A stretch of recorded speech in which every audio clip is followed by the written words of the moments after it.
Assalamualaikum warahmatullahi wabarakatuh. Perkenalkan, nama saya Yusmi Septiani Kamaru dari kelas 12 IPA 2. Di sini saya akan menjelaskan materi mengenai buku fiksi dan non-fiksi. Nah, yang pertama, bagian A, pengertian ciri-ciri jenis-jenis buku fiksi atau kumpulan cerpen dan puisi dan non-fiksi. Buku fiksi adalah buku yang berisi cerita dan berisi imajinatif. Buku fiksi tidak membutuhkan pengamatan dalam pembuatannya dan terkadang isinya tidak dipertanggungjawabkan. Sementara buku non-fiksi adalah buku yang berisi kejadian sebenarnya. Buku non-fiksi berisi informasi yang bermanfaat bagi pembaca. 1.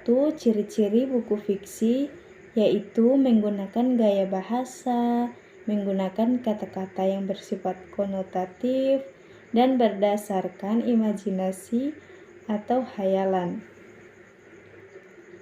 2. Ciri-ciri buku non-fiksi yaitu menggunakan gaya bahasa formal, menggunakan kata-kata yang bersifat denotatif berdasarkan fakta, berbentuk tulisan ilmiah, dan berupa ide baru atau menyempurnakan ide yang pernah ditulis sebelumnya.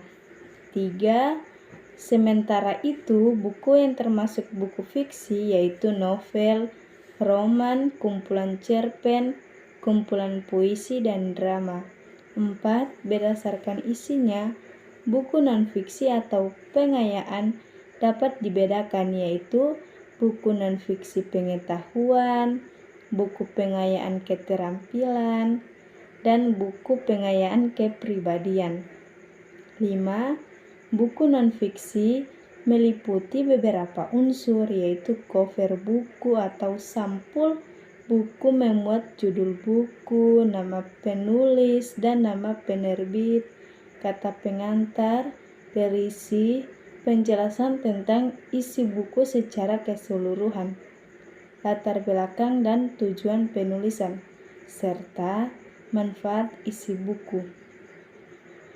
Daftar isi menjelaskan judul-judul bab dan subbabnya yang disusun secara berurutan beserta halamannya. Isi buku terdiri atas beberapa bab yang di dalamnya memuat pendahuluan, paparan utama, dan penutup. Daftar pustaka berupa daftar buku atau sumber tertulis dan lainnya yang digunakan sebagai sumber penulisan buku. Glosarium berupa daftar istilah atau kata-kata yang digunakan sebagai penjelas arti, dan indeks berupa daftar kata atau istilah penting yang digunakan dalam buku beserta halaman yang mencantumkan kata atau istilah tersebut.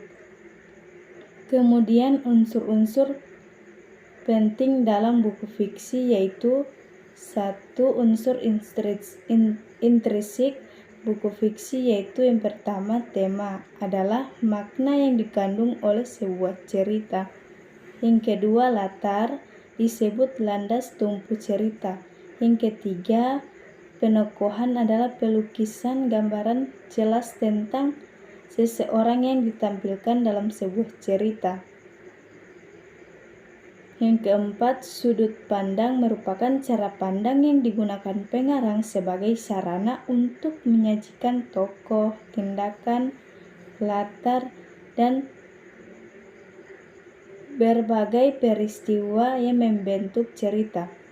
Bentuk sudut pandang tokoh cerita yaitu sudut pandang orang pertama, sudut pandang orang ketiga, dan sudut pandang campuran. Dan kelima, amanat adalah pesan yang disampaikan penulis dalam sebuah cerita. Kemudian B, penilaian buku fiksi atau kumpulan cerpen dan puisi. 1. Nilai-nilai kehidupan dalam buku, kumpulan cerita pendek, dan puisi. Cerpen merupakan karya sastra berbentuk fiksi. Sebuah karya sastra termasuk cerpen mengandung nilai-nilai kehidupan yang berlaku dalam masyarakat, yaitu nilai moral, nilai sosial, nilai budaya, nilai religi, dan nilai politik. 2. Nilai-nilai kehidupan dalam buku non-fiksi atau pengayaan, yaitu nilai-nilai dalam buku pengetahuan, nilai-nilai dalam buku keterampilan, dan nilai-nilai dalam buku kepribadian. 3. Penilaian buku kumpulan fiksi dan non-fiksi. Pernyataan-pernyataan dapat dikelompokkan mulai dari pemahaman liberal, interpretatif, integratif, kritis, dan kreatif. Kemudian nilai-nilai dalam buku fiksi atau drama, yaitu nilai didaktis, nilai sosial, dan nilai budaya. Sekian dari saya. Wabillahi taufiq wal hidayah. Wassalamualaikum warahmatullahi wabarakatuh.